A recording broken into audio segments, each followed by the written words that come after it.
Hey everybody, it's Doug. I want to take a couple minutes and encourage you with how much do you honor Jesus.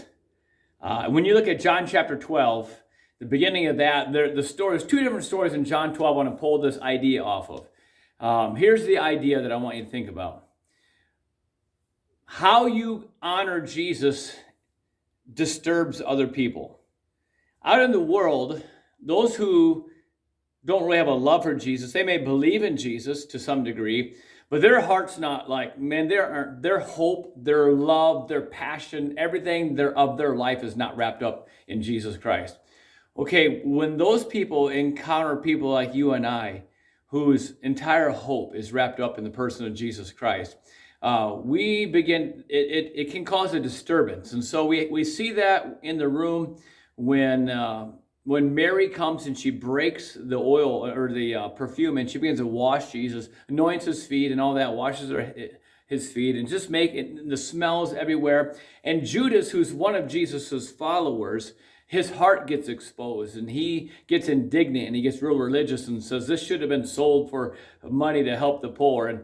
And right away, his heart is exposed as not honoring Jesus. He doesn't really care about the poor, the Bible said. He actually just kept the money and he used to steal out of it for himself. So he didn't care about the money really, even though he proclaimed he did. And he didn't care about Jesus being honored.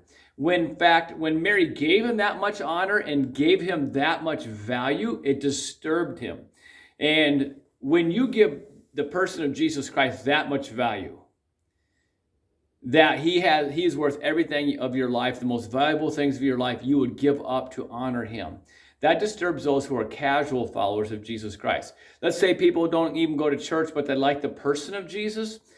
They like the person of Jesus up to a point.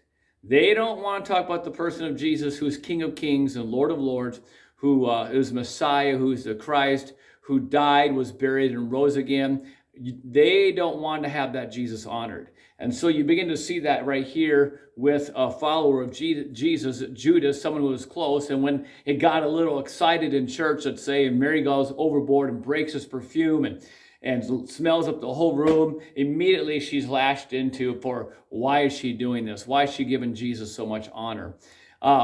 The following story in this is the triumphal entry, where Jesus is walking in or riding in on the colt, and the people are going nuts, and the people are like, Hosanna, Hosanna, and blessed is he who comes in the name of the Lord.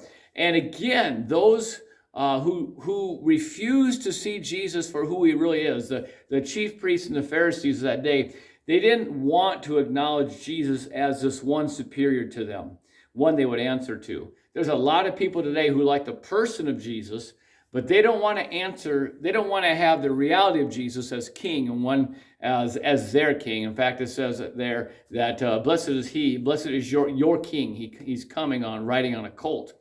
And so here's what I want you to do. Here's what I want you to do and think about. When or are you giving Jesus his due value, his due worth? Are you going nuts for Jesus? Is your love for Jesus just exploding? Is it driving other people who have a casual acquaintance or casual love for Jesus? Is it challenging them? Because I tell you, when we love Jesus with all our heart, soul, mind, and strength, and we realize that our life is not lived unto ourselves, but lived unto him, and that all of our hope is wrapped up in him, and the Bible says we get great joy out of that, the salvation of our souls and is wrapped up in him. Even through trials, we have great joy because Jesus has just become this amazing, wonderful person, strength and love and power in our life.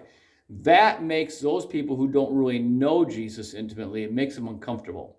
But that should not shut down your passion or your worship for God. Don't dial it down for people in the world. Your love for Jesus should be outrageous. That's what they should see. You and I should have that much more love for Jesus, maybe than even those who run around the church. Judas was, one of the in crowd and really didn't have a heart for Jesus. So never be ashamed of your heart and your love for Jesus. That's what I wanted to say. I want to encourage you guys to take a risk. Touch the world with his love, life, and power.